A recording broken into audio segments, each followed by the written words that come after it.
President Lee of South Korea. We've known each other and gotten along very well. We have some additional trade because I hear they want to renegotiate the deal, but that's okay. I don't mind that. That doesn't mean they're going to get anything, but I don't mind. But we're going to have some very serious discussions about different things, including trade, where we do a lot of trade with South Korea, as you know. We are thinking about contracting some ships.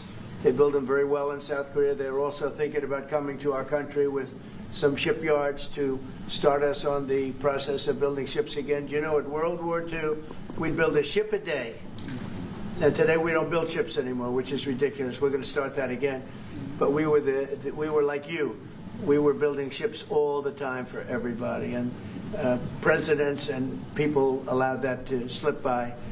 And now we buy ships, but we're going to be buying ships from South Korea, but we're also going to have them make ships here with our people, using our people.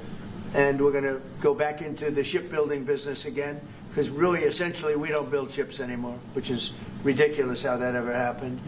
But we were the best at it, and you can take a look at World War II in particular, where we were doing virtually a ship a day.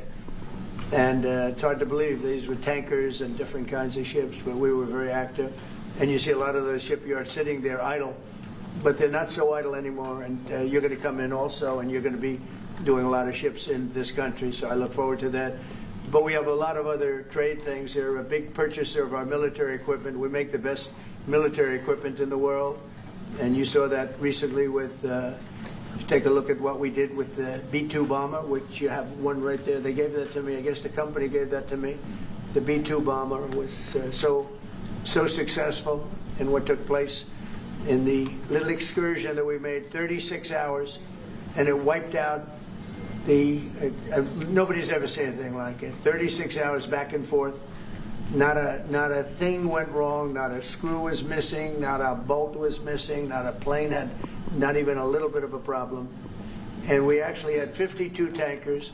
We had many planes, but you know, you looked at the B-2, the way they handled that. Every single bomb hit its target. So they understand that. We make the best military equipment in the world, and South Korea is a big buyer of military equipment. And we're going to talk about that also. And we have many things to talk about, and I look forward to it. And it's a great honor to be with you, and congratulations on your election. That was a big one, and we're with you 100%. Thank you. 네, 이재명 대통령님, 오늘 백악관에 오신 것을 진심으로 환영합니다. 우리 그 양국 정상들 사실 서로 잘 알고 있습니다. 지금까지도 잘 지내고 있습니다. 제가 알기로는 한국 측에서 어떤 추가적인 그런 그 관세 협상에 대해서 좀 관심이 있다고 하는데 괜찮습니다. 뭐 원한다고 다 줄 것은 아니지만 그렇다고 그 요청하는 것은 받아들이겠습니다. 오늘 우리는 여러 가지 주제를 다룰 예정입니다. 일단은 먼저 무역에 대해서 얘기를 할 것입니다. 한국은 상당한 많은 그런 무역량을 미국과 함께 하고 있습니다. 그 외에 또 선박 계약, 특히 한국은 조선업이 상당히 성공적으로 유지가 되고 있습니다. 그래서 조선소라든지 선박 건조에 대해서 우리는 많은 얘기를 나눌 것입니다. 사실 미국은 제2차 세계대전 때 선박을 하루에 한 개씩 건조하는 그런 굉장히 성공적인 선박업을 운영하고 있었습니다. 그런데 이제 미국은 선박이 굉장히 아주 폐쇄한 그런 상황입니다. 하지만 이제 우리가 한국에서 선박을 구매해야 되겠죠. 그렇지만 앞으로 한국과의 협력을 통해서 미국에서 선박이 다시 건조되기를 바라고 있습니다. 그럼으로써 또 미국의 조선업을 한국과 협력해서 부흥하는 그러한 기회를 갖게 되기 바랍니다. 아까도 말씀드렸습니다만 제2차 세계대전 때 미국은 하루에 한 개 선박을 건조했습니다. 그렇지만 지금 미국의 조선선은 상당히 황폐해져 있는 상황입니다. 그렇지만 한국이 와서 우리가 함께 재건하기 바랍니다. 또 하나 우리가 의논해야 될 일은 군사장비 구매에 대한 것입니다. 미국은 세계 최고의 군사장비를 만듭니다. B-2 버머 같은 것은 보셨겠지만 굉장히 성공적이었습니다. 이번에 최근에 그런 작전에서 이 B-2 버머가 왕복 36시간을 비행을 했는데 전혀 아무런 문제 없이 임무를 마치고 성공적으로 다시 돌아온 것입니다. 거기에는 또 52개의 탱커도 들어갔습니다. 하지만 어쨌든 그 버머라든지 추격기 최고의 군사 장비를 가지고 있습니다. 한국이 이러한 미국의 아주 뛰어난 군사 장비를 많이 구매할 것을 기대하고 있습니다. 오늘 다시 한번 이재명 대통령을 백악관에 모시게 된 것을 매우 영광으로 생각합니다. 그리고 그 전에 아주 선거에 이긴 것을 다시 한번 축하드립니다. 감사합니다. 네, 대통령님 감사드립니다. 이렇게 시간을 내주셔서 우리 대한민국 국민을 대표해서 감사 말씀을 드리면서 우리 대통령께서 이 오벌 오피스를 새로 꾸미고 있다는데 정말로 밝고 황금색으로 빛나는 게 정말 보기 좋습니다. 품격이 아주 있어 보이고 미국의 새로운 번영을 상징하는 것 같습니다. Mr. President, let me begin by thanking you on behalf of the Korean people. I would like to thank you for giving your time for today's meeting. And I heard that you recently redecorated the Oval Office, and I would like to say that it looks very bright and beautiful, and it has the dignity of America, and it symbolizes the new future and prosperity of America. 미국을 다시 위대하게 만드는 것이 우리 대통령님의 꿈인데 미국이 다시 위대하게 변하고 있는 것 같고 그게 다우존스 지수에서도 그게 나타나는 것 같습니다. 제가 보니까 사상 최고치를 경신하고 있던데 오늘은 잠깐 조정되고 있지만 아주 훌륭하게 미국이 다시 위대해지고 있는 것 같습니다. I believe that making America great again is your goal, and I believe that that is what is currently taking place in America. And I think the most symbolic thing of that is the Dow Jones Index, which reached a record high recently, although it went down a bit, but it reached a record high. And so I think that America is becoming great again. 말씀하신 조선 분야뿐만이 아니라 제조 분야에서 르네상스가 이루어지고 있고 그 과정에서 대한민국도 함께하게 되길 기대합니다. So I believe that there is a renaissance taking place not only in the shipbuilding sector but also in the manufacturing industry, and I hope that Korea can be a part of that renaissance. 그리고 또 한 가지 제가 꼭 말씀드려야 될 것이 대통령님의 평화를 지키는 기간의 미국의 역할을 넘어서서 새롭게 평화를 만들어가는 피스메이커로서의 역할이 정말로 눈에 띄는 것 같습니다. And one thing that I wanted to say to you is that America's role not as a keeper of peace, but a maker of peace, is being more is emerging more evidently. 유럽, 아시아, 아프리카, 중동 여러 곳에서의 전쟁들이 이제는 트럼프 대통령님의 역할로 휴전하고 평화가 찾아오고 있습니다. Many wars in Europe, in Asia, in Africa, and in the Middle East are coming to peace because of the role that you are playing. 세계 지도자 중에 전 세계의 이런 평화 문제에 대통령님처럼 이렇게 관심 가지고 실제로 성과를 낸 경우는 처음으로 보이십니다. So among the many world leaders, I believe that you are the only leader who has made such accomplishments. 그리고 가급적이면 전 세계에서 유일하게 분단 국가로 남아있는 한반도의 그 평화를 좀 만들어 주셔서 김정은과도 만나시고 북한에 트럼프 월드도 하나 지어서 거기서 저도 골프도 칠 수 있게 해주시고 그래서 전 세계가 인정하는 정말 세계사적인 평화의 메이커로서의 역할을 꼭 해주시기를 기대합니다. And I would like to mention that the only remaining divided nation in the world is the Korean Peninsula, and I would like to ask for your role in establishing peace on the Korean Peninsula. So I look forward to your meeting with Chairman Kim Jong-un and construction of a Trump Tower in North Korea and playing golf at that place. 아마 기다리고 있을 것 같습니다. 다시 한 번만. 기다리고 있을 것 같습니다. So I believe he will be waiting for you. 그리고 마지막으로 든든한 한미 동맹을 기반으로 대한민국이 성장 발전해 왔고 앞으로도 이 한미 동맹을 군사 분야뿐만이 아니라 경제 분야 또 다른 과학 기술 분야까지 다 확장해서 미래형으로 발전시켰으면 좋겠습니다. Korea was able to attain economic growth and development through our ironclad alliance.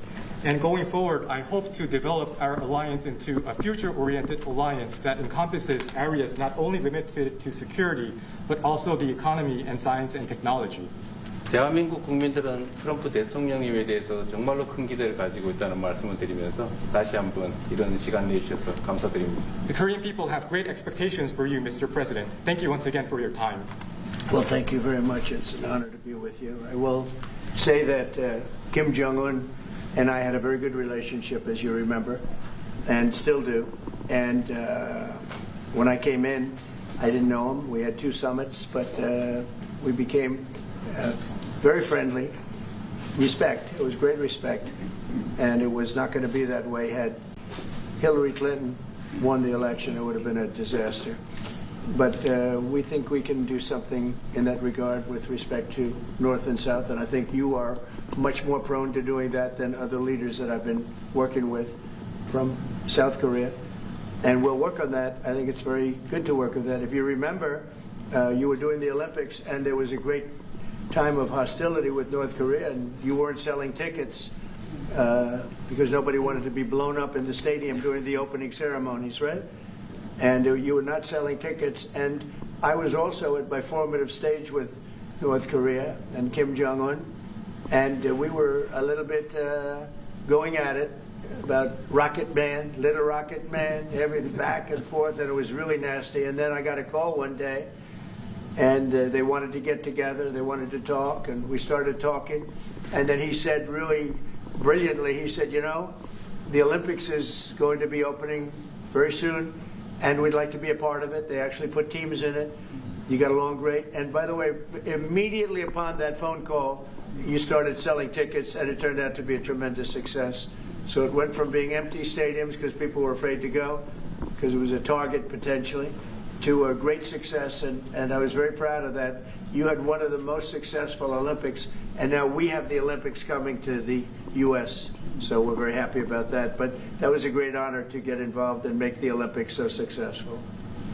네, 대단히 감사합니다. 다시 한번 모시게 돼서 영광이라고 말씀드리겠습니다. 제가 김정은 위원장과 굉장히 좋은 관계를 가지고 있습니다. 그리고 현재도 매우 좋은 관계가 있습니다. 내가 처음에 취임하고 난 다음에 2번의 정상회담을 김정은 위원장과 함께 했고 상당히 친해졌고 또 더 중요한 것은 둘 다 존경심을 서로에게 가지고 있다는 것입니다. 만일 힐러리 클린턴이 대통령으로 당선했다면 절대 그러한 상황까지 이르지 않았을 것입니다. 제가 보기에는 이재명 대통령께서 한국의 어느 지도자보다도 북한에 좀 더 문제를 해결하고자 하는 의지가 있는 그러한 대통령이라고 생각합니다. 그래서 어쩌면 우리가 함께 노력한다면 어느 정도 진전이 있을 수도 있겠습니다. 사실 그 한국에서 올림픽이 열렸을 때 북한 때문에 많은 사람들이 올림픽 표를 사지 않는 그런 현상이 생겨났었습니다. 그런데 김정은 위원장이 그때 사실은 김정은 위원장과 초기에는 제가 별로 사이가 좋았던 것은 아닙니다. 서로 라켓맨이라고 부르면서 주고받는 그러한 그 해프닝도 있었습니다. 그런데 어느 날 통화를 시작하게 되었고 통화를 하면서 그가 얘기를 했습니다. 한국에서 올림픽이 곧 열리는데 우리 그 북한도 참가하겠다. 그렇게 얘기를 했습니다. 그리고 그 통화 직후에 올림픽표가 많이 팔리기 시작했습니다. 그리고 한국의 올림픽은 올림픽 역사상 가장 성공적인 올림픽으로 지금 기록되고 있습니다. 또 우리 미국도 곧 올림픽을 주최할 예정입니다. 그래서 우리도 미국에서 성공적인 그런 올림픽을 주최할 계획을 가지고 있습니다. 김정은 위원장 말씀을 하셔서 그런데 사실 대통령님 덕분에 이 북한하고 이 한반도 관계가 매우 안정적이었습니다. 그런데 사실 그 이후 대통령께서 미국 정치에서 약간 물러서 있는 그 사이에 사실은 북한의 미사일도 많이 개발됐고 핵폭탄도 많이 늘어났고 진척된 것 없이 한반도 상황은 정말로 많이 나빠졌죠. Mr. President, you mentioned about Chairman Kim, and thanks to your efforts when you were in office during your first term, the situation on the Korean Peninsula was stable. But during the hiatus where you were out of office, North Korea developed further its nuclear and missile capabilities, and that led to a deterioration on the situation of the Korean Peninsula. And they wouldn't have done that. They would not have done that if I were president. That 내가 was not going to 만약에 happen. 대통령이 당선되었다면 그런 일이 일어나지 않았을 것입니다. 전적으로 공감합니다. I completely agree with you. 그래서 지금 얼마 전에 김여정이 미국과 저를 비난하는 발언을 할 때도 대통령과 김정은 위원장의 특별한 관계에 대해서는 의심하지 않는다 이런 표현을 했습니다. 기다리고 있다는 뜻으로 보여졌습니다. So when Kim Yo-jong, the deputy director of the Workers' Party of Korea, issued a statement denouncing South Korea, she mentioned about the good relation, the not bad relationship between you and Chairman Kim Jong-un, and I believe that this is a sign that North Korea is waiting. 한반도의 평화의 새 길을 꼭 열어주시기 바랍니다. So I hope that you will usher in a new era of peace on the Korean Peninsula. I will do that, and we'll have talks. He'd like to meet with me. He didn't want to meet with Biden because he had no respect for Biden, but we look forward to meeting with him, and we'll make relations better. You'll help that. You had a lot of leaders. I've gone through a lot of leaders in South Korea. You know, it's been quick. You'll be there for a long time. But we, in the various leaders that I've dealt with, they were not approaching it properly, in my opinion, having to do with North Korea. But I think your approach is a much better one. 네, 그렇게 하도록 하겠습니다. 김 위원장이 바이든 전 대통령을 만나고 싶죠 하지는 않았지만 말은 만나고 싶어 할 것 같습니다. 그래서 그런 그 시도를 하겠고요. 내가 한국의 지도자들을 여러 번을 만나봤는데 제 개인적인 생각으로는 대북 정책이 그렇게 적절하지 않지 않았나 하는 생각이 듭니다. 그래서 이 대통령께서 그 적절한 대북 정책을 통해서 좀 더 그 진전이 있었으면 하는 생각입니다. 저의 관여로 남북 관계가 잘 개선되기 쉽지 않은 상태인데 실제로 이 문제를 풀 수 있는 유일한 인물이 트럼프 대통령이십니다. So resolving this issue through my engagement is not an easy thing. And the only person that can make progress on this issue is you, Mr. President. 대통령께서 피스 메이커를 하시면 저는 페이스 메이커로 열심히 지원하겠습니다. So if you become the peacemaker, then I will assist you by being a pacemaker. That's good. We can do big progress, I think, with North Korea. Absolutely. 네, 북한에 대해서 큰 진전을 함께 이루어 나갈 수 있다고 믿습니다. 감사합니다. Okay, thank you very much. Thank you very much. Good job. Okay, questions, please. Mr. President, when you met with Russian President Vladimir Putin, how soon did he say that he wanted to sit down with Ukrainian President Zelensky? Russia, as of now, says there's no meeting on the books and no agenda is set. Well, that's going to be up to them. It takes two to tango, I always say it. And they should meet, I think, before I have a meeting and probably close the deal. But I think it's appropriate they meet. They do not exactly get along well, as you can understand. And I'm sure it's a meeting that perhaps he didn't like. But he wasn't happy about coming to the United States either. That was a big concession, and I appreciate the fact that he did. You know, I've always had a very good relationship, despite a fake Russia haunt that we had. But we've always had a great relationship, very good relationship, strong relationship with Russia. That's a good thing, not a bad thing, by the way. That's a very good thing. And it's good to get along with Kim Jong-un, and it's good to get along with everybody, including President Lee. It's good to get along, and I get along with the foreign leaders. You see that with the biggest group of foreign leaders that we've ever had. Don't forget the European Union was here also representing a large group of countries just recently. So I believe that we're going to get that war straightened out. We're going to get it done. I don't know that they'll meet. Maybe they will. Maybe they won't. They'd like me to be at the meeting. I said, you guys ought to work it out. It's between you, it's not us. Now, in the meantime, we're not spending any money on, as you know, on Ukraine. We're selling military equipment to NATO. NATO now is taking in, excuse me, NATO now is taking in a large amount of money from the countries. They're taking in 5% of GDP versus 2%. They're paying the 5%. They never paid the 2%, most of them, or a lot of them. NATO has a lot of money. We are selling military equipment to NATO at full price, and NATO's distributing that equipment to wherever they are. I mean, perhaps to Ukraine. So NATO's working with Ukraine. Biden was giving hundreds of billions of dollars, just willy-nilly, just giving money. He had no idea where it was going. It was terrible what was happening. So we're not involved anymore in terms of the cost. We're in for $350 billion. As you know, I also got the rare earth deal done with Ukraine, which was worth much more than the $350 billion. But I'm not interested in the money so much, even though we've done a great job in that regard. I'm not interested in that. I'm interested in stopping a war where last week 7,109 soldiers died, both Russian and Ukraine. It's such a waste of life and humanity. They're not from this country.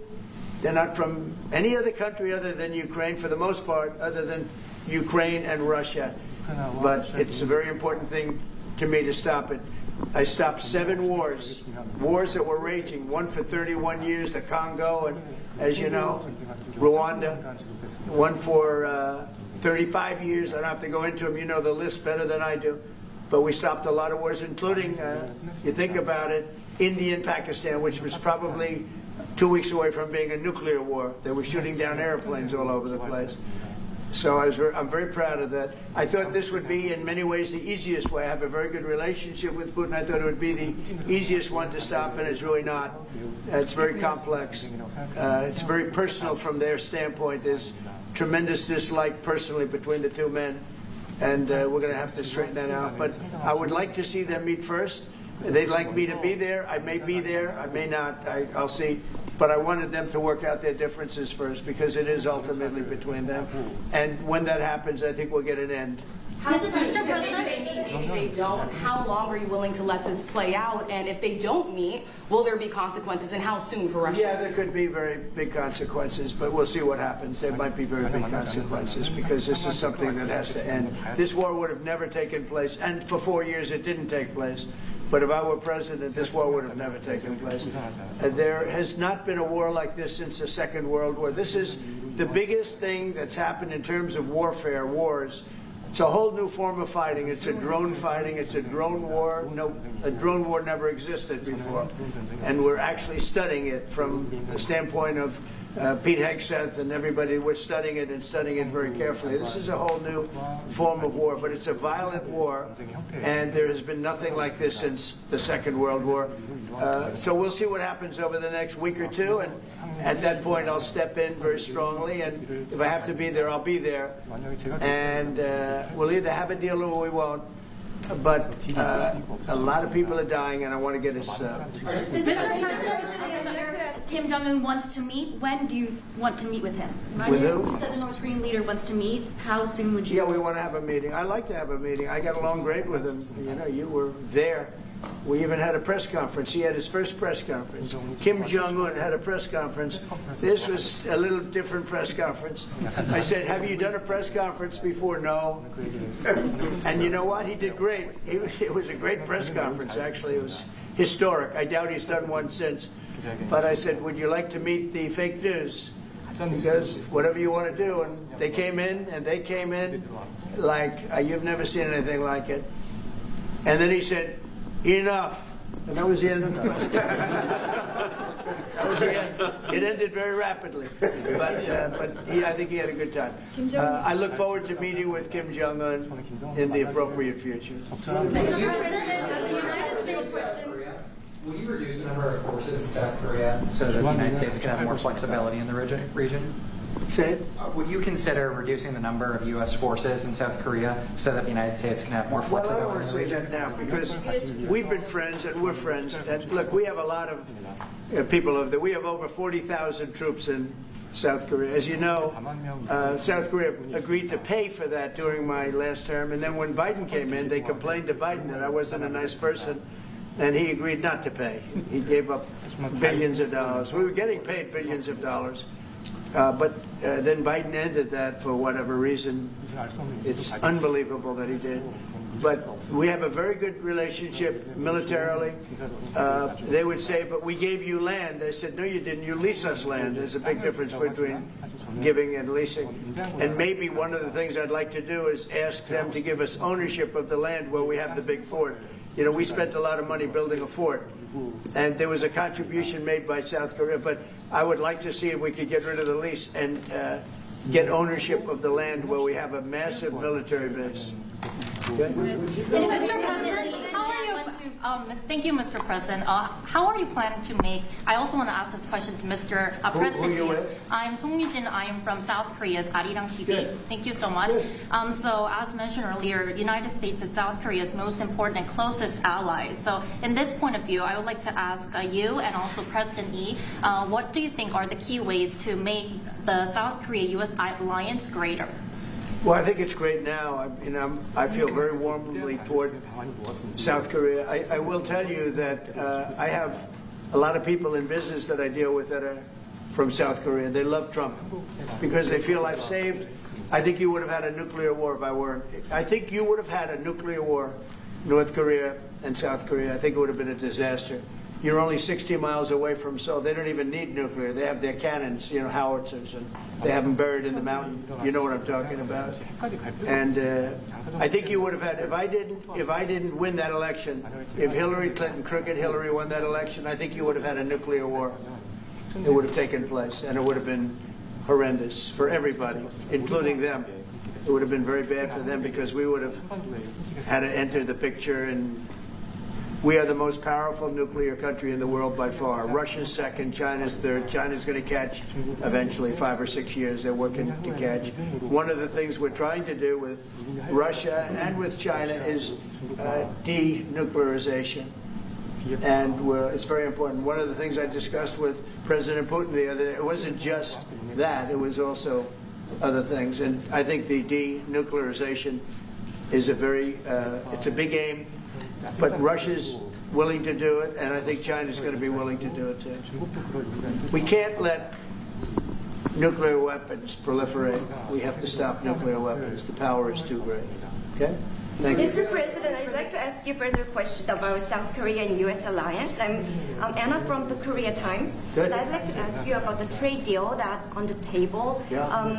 You mentioned about the shipbuilding industry, and President Lee mentioned about the manufacturing industry. And what other areas or sectors that you intend to focus on this trade deal? Because Korea is bringing in many investments and create jobs as well. So I'd like to know the opinions of both, how to get a beneficial outcomes for both countries through this deal. Well, we're going to get along great because we really sort of need each other.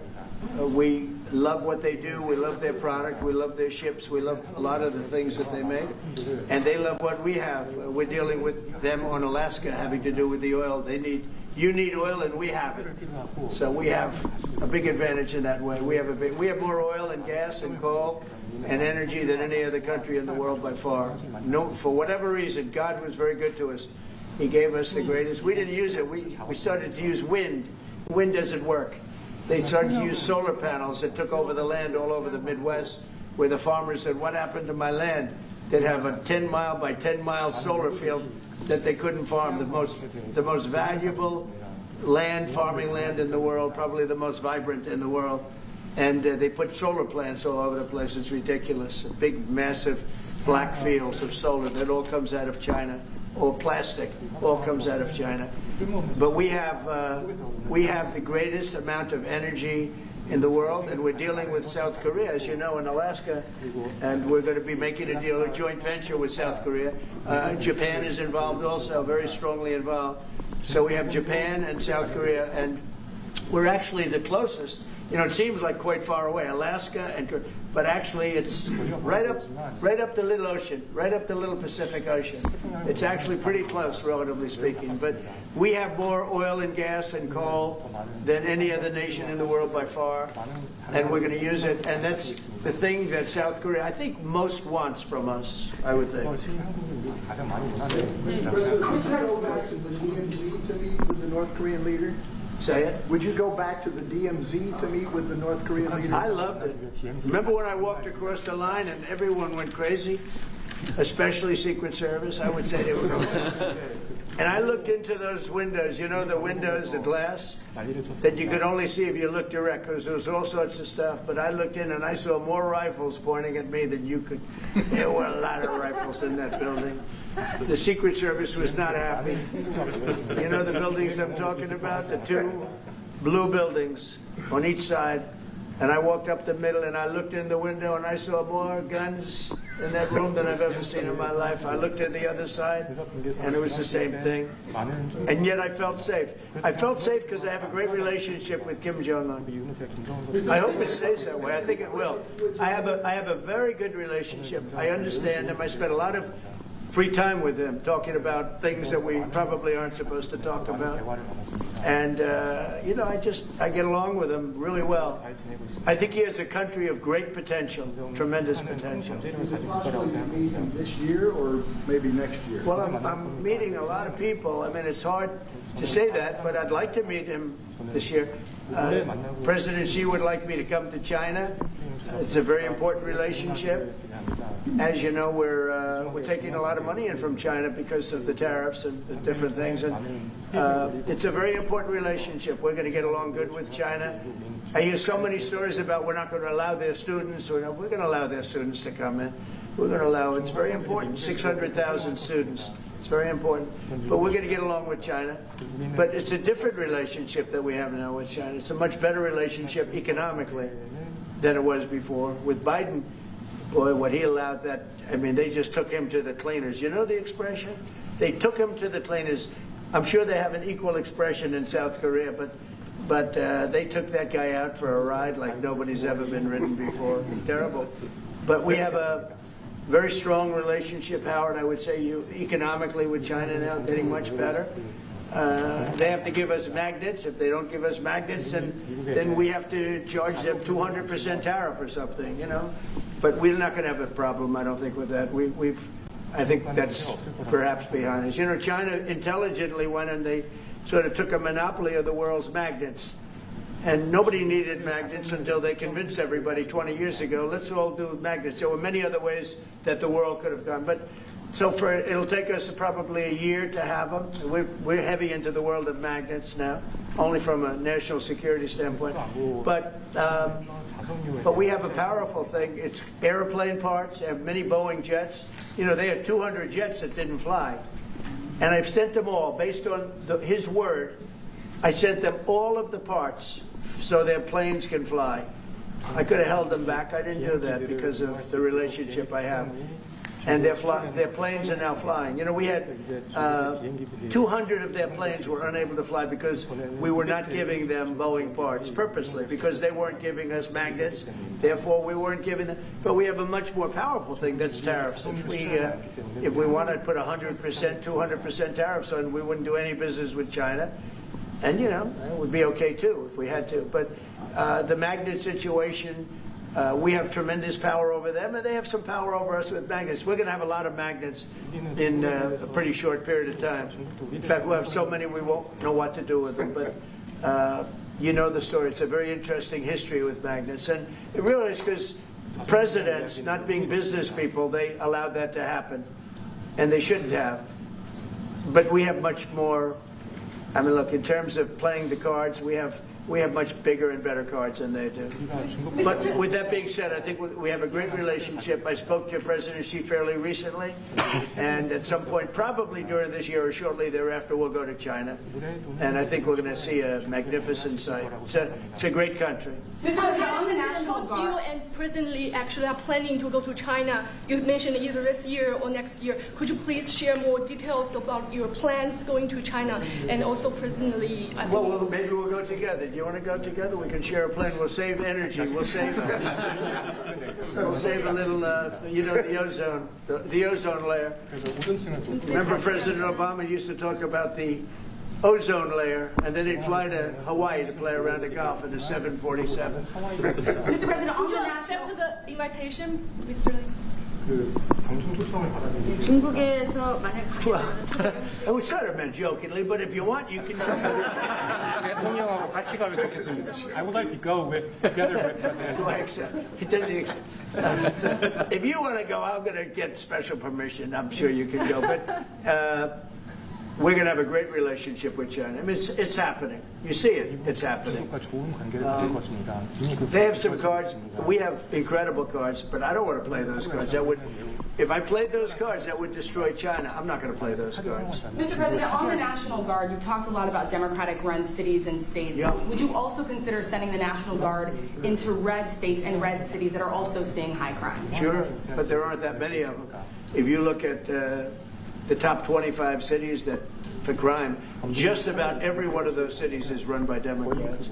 And you know, one of the bad things they did, cashless bail, if you look back on time, when they allowed a murderer out that afternoon, you know, he'd kill somebody and then a couple of hours later he's walking the streets again, oftentimes killing again rapidly.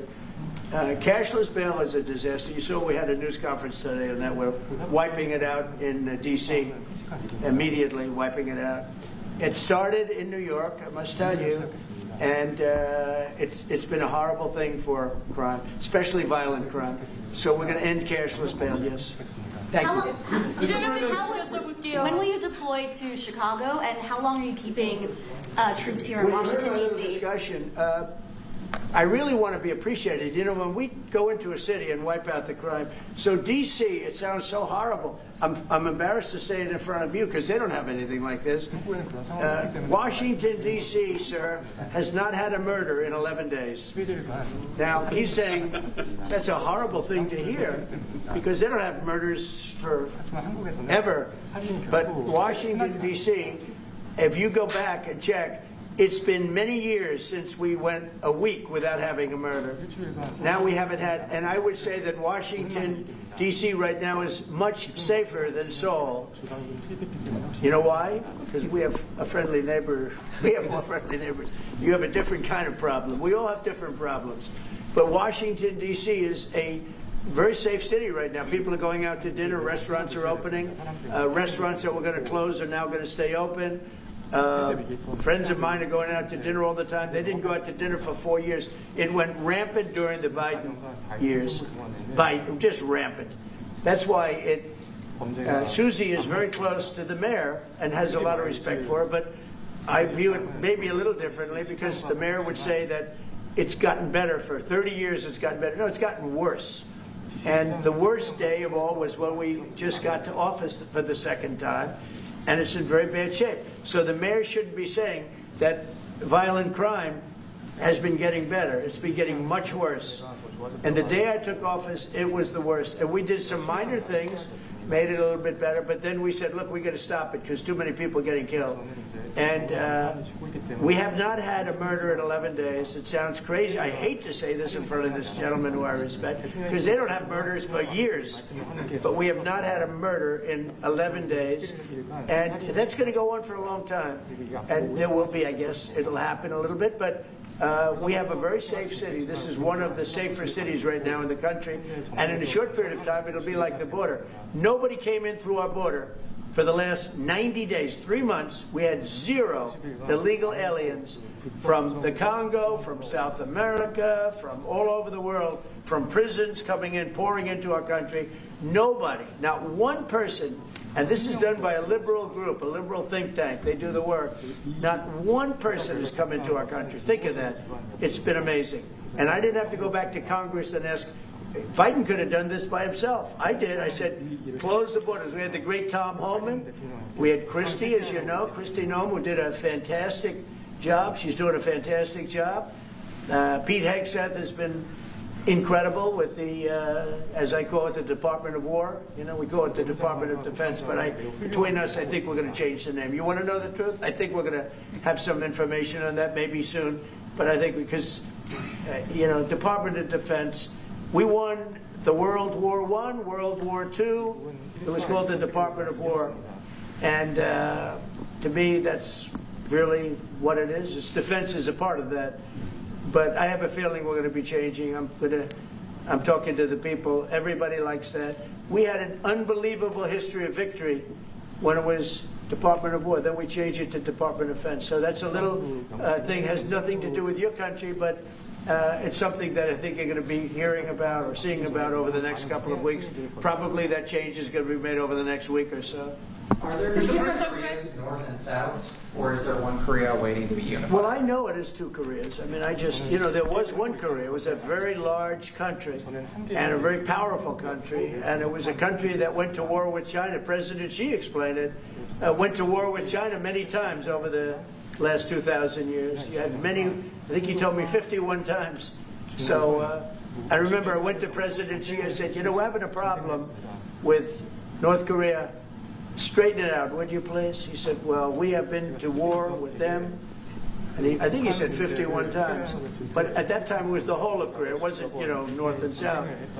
And after he explained it, I said, all right, not going to be that easy. I guess you're right. But, you know, you had one Korea, and it was a very big, powerful nation. Now you have 2 big, powerful nations, but you have essentially a wall in between. Mr. President, can you elaborate the comments, the post and comments you made on South Korea earlier this morning, like raids on churches, going into U.S. military base, purge, revolution. How do you think about it? 이재명 대통령께도 질문드리겠는데요. 저희가 이제 빛의 혁명이나 이게 내란 사태 극복하는 과정에서 이런 이제 Right, I heard from Intel. 그 부분 설명해 주시면 좋을 것 같아요. I heard from Intel that there was a raid on churches. We're going to talk about that later. I haven't spoken about it yet, but when we meet, and you know that would be too bad if that's the case. But I did hear that from Intel that there was a raid on churches, closing some churches. So we'll talk about that later. I could ask you now if you want. Mr. President, what conversation? Wait a minute, if you'd like, because it didn't sound to me like South Korea.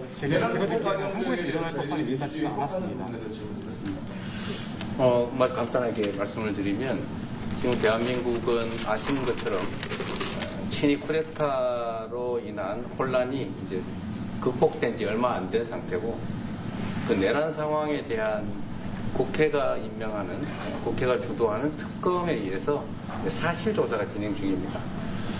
물론 저의 통제하에 있지는 않지만 하여튼 대한민국 검찰이 하는 일은 검사하는 일은 팩트 확인, 팩트 체크인데 미군을 직접 수사한 게 아니고 그 부대 안에 있는 한국군의 통제 시스템이 어떻게 작동했나를 확인한 것 같습니다. 나중에 좀 더 자세히 설명을 드리도록 하겠습니다.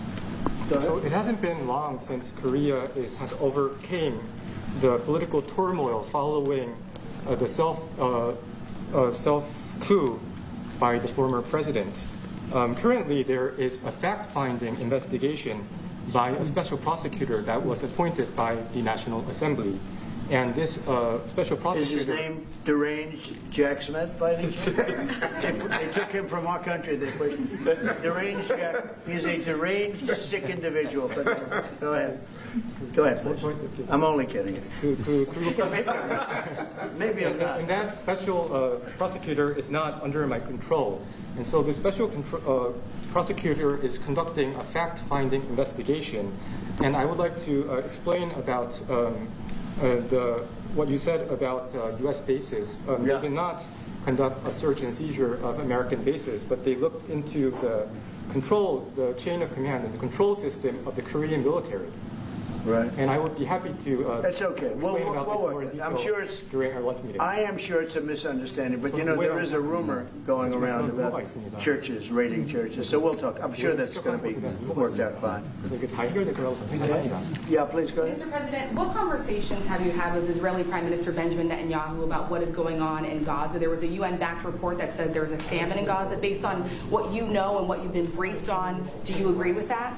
So, I mean, I deal with Bibi Netanyahu quite a bit, and we had great success, obviously, in Iran. We knocked out their nuclear threat. That would have been a horror show, having them have a nuclear weapon. They would have used it, too. We did very well there. Right now, they're talking about Gaza City. There's always talking about something. At some point, it's going to get settled. And I'm saying you better get it settled soon. You have to get it settled soon. And that means, you know, nobody can forget October 7th. People forget October 7th. That was one of the most brutal. I've seen some terrible things, some brutal things. That was about as bad as it gets. And nobody can forget that. With that being said, it's got to get over with. It's got to get over with because between the hunger and all of the other problems, worse than hunger, death, pure death, people being killed. And, you know, I'm the one that brought back the hostages, and I did it with that gentleman right there, Steve Witkoff, and with Marco. All of us, the whole team, we worked together. Even the trade people worked on it with us. And we brought back a lot of the hostages. Now we're left with, would you say 20, Steve, or would you say it's less than 20? I hope it's 20. He hopes it's 20 because some could be dead. That's what he means, I assume. Yes. So we have 20, but there's rumors that some could be dead. It's a terrible situation over there. Terrible, terrible situation. But it's coming to a head. It's coming to an end. We are sending, you know, we sent $60 million of food over there just recently. And I don't even know if people know it. We distributed ourselves. We're giving a lot of food, spending a lot of money on food, getting it over there. We have a lot of food. We have a lot of oil, and we have the greatest farmers in the world. So we have a lot of food, but we're sending a lot of it over to Gaza, and we're feeding a lot of people. But with all of that being said, it's a lot of people to feed. And I think that we will have, I think within the next 2 to 3 weeks, you're going to have pretty good, conclusive a conclusive ending. And it's a hard thing to say because they've been fighting for thousands of years. If you want to know, that's been a hotbed forever. But I think we're doing a very good job. But it does have to end. But people can't forget October 7th either. Do you plan to attend APEC summit to be held in Korea? A summit in South Korea? Yes, South yeah, Korea I'd love in to. November. I'd love to. Last time I spoke in front of your parliament, and I love doing that. Beautiful respect they had for our country, and a beautiful room. I remember how beautiful it was, and I enjoyed doing it. No, I could see going. I think I'm going for a trade meeting to South Korea pretty soon. You're hosting a trade meeting. So I can sneak away from that trade meeting and we'll go and do something for the president if he'd like me to do that, okay? But so we'll be going there fairly soon. You know about that? If you attend, then it's a good chance to meet up Kim Jong-un again, or maybe Xi Jinping. Then how do you think they'll be? You mean set them up together? Yes. That'd be interesting. We'll arrange a meeting between you and Kim Jong-un. Would you like that? That's a very tough question right now. I don't know where that question is leading. Anyway, look, I get along great with Kim Jong-un, and if whatever I can do having to do with South Korea and getting people together, you should get together, right? Yes, ma'am. Look at that beautiful smile. Yeah. And then she'll turn out to be the worst one in the room. Can I ask about MASCA project? MASCA project. Yeah. Oh yeah, sure. Yeah. We're going to do that. Yeah. I think we're going to do that very strongly. We're going to have a big, within a period of, it takes a while. That's a hard one to start. Some companies you can start easily. Shipbuilding's a tough one to start, but we'll be doing that. Now, with that being said, we make the best submarines anywhere in the world. We make submarines. We're 25 years ahead of anybody else in submarines. So we do that. We do that. But we really gave up the shipbuilding industry foolishly many years ago. But we're gonna start it up again. We're gonna be making our own ships again soon. Okay, how about one or two more? Mr. President, have you been briefed on the search of John Bolton's home and office from Friday? Have you been briefed I on that? have not been briefed. No, I read it just like you did. I was never a fan of his. I thought he was stupid. I thought he was, a guy that only wanted to go into war. He liked killing people. I thought he was essentially a bad guy, but I'm not involved in that. No, you'd have to ask Pam Bondi about that. Are more raids like that coming, sir? Are more raids like the one on John Bolton's house coming? More raids? I don't know. You'd have to ask the Department of Justice. They raided my house, I can tell you that. They did a big raid on my house. They took away everything that wasn't pinned down, and they took away some of that too. No, they raided Mar-a-Lago. They started that. These were bad people that we had in our government before. They raided Mar-a-Lago. They went into my wife's area. They went into my son's area, my young son. And what they did was a disgrace. But how did it work out? I see. We're in the overall. I guess it didn't work out too well for them, did it? They are bad people. They're sick. They're sick people. And they came in with their guns into Mar-a-Lago, like 98 people. I wasn't there. Fortunately, I wasn't there. But they are very evil, very sick people, that group. And if they would have won the election, this country wouldn't exist as we know it. This country would have been a failed country. And now it's the hottest country anywhere in the world by far. We are the hottest country in the world by far. Okay. Mr. President? Yes, sir. Go ahead. Yeah. President Lee met with the Japanese Prime Minister before this summit. That's good. So is there something to discuss regarding the cooperation among South Korea, U.S., and Japan? I think so. Look, Japan is a great ally of us, and I had a little bit of a hard time getting you two together because you're still thinking about comfort women, right? Comfort women. That's all they wanted to talk about was comfort women. And I thought that was settled a few times over the decades. But there is an overlapping problem with that. Perhaps I'm wrong in saying it. Perhaps this isn't right, but the whole issue of the women, comfort women, very specifically, we talked And it was a very big problem for Korea, not for Japan. Japan wanted to go. They want to get on, but Korea was very stuck on that. You understand? So I don't know. Perhaps you'd like to answer. It's a good question. It was hard getting Japan and Korea together because of what took place a long time ago. But Japan wants to do it, I can say. Korea is a little bit more tenuous, please. 지금 질문은 그 3자 협력에 대해서. 우리 한미일 협력은 매우 중요한 과제고 또 한미 관계의 발전을 위해서도 한일 관계가 어느 정도 수습이 돼야 됩니다.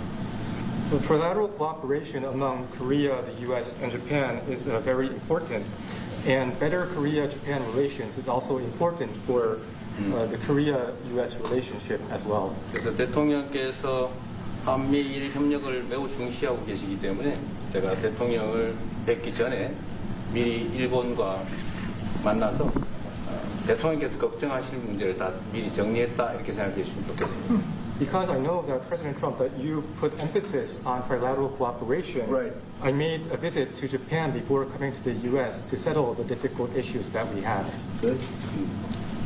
Well, Japan wants to get along very well with you, and I find them to be great people, great country, obviously, and they want very much to get along with South Korea. And you have something in common. You know, you want to solve the North Korea problem. But Japan very much wants to get along with you, and I'm sure they will.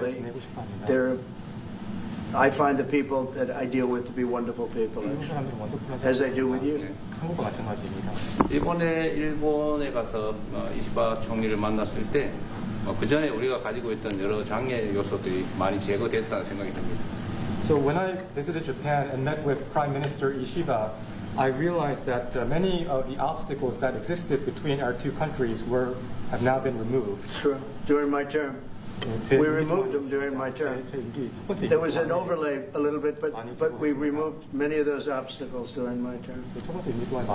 And, you know, if you look at Prime Minister Abe, who was a great man, he was a great friend of mine, and he was assassinated. But he felt very warmly toward your country, I can tell you that. And the current Prime Minister, who I've gotten to know very well, feels the same way. So I think you're going to have a great relationship with Japan. Steve, go ahead. Just to close the loop on Gaza, is there a diplomatic push underway to try to get all this to end? Oh, there's a diplomatic push. There has been, yeah, sure. Right now, Steve, I would say very serious diplomatic push. Marco or Steve, Marco, do you want to answer that first? Yeah, it's never stopped. We've always looked to find a solution there. Ultimately, as the president said, we want it to end. It has to end with no Hamas. Steve, where are we? I would say that we wouldn't be anywhere but for the president's truth last week, which was a statement to Hamas that they better get their act together and get to the peace table. But for that, it would have been all stalled. So, as usual, he is the man who moves it. Thank you. Thank you very much, everybody. Thank you guys. Thank you guys.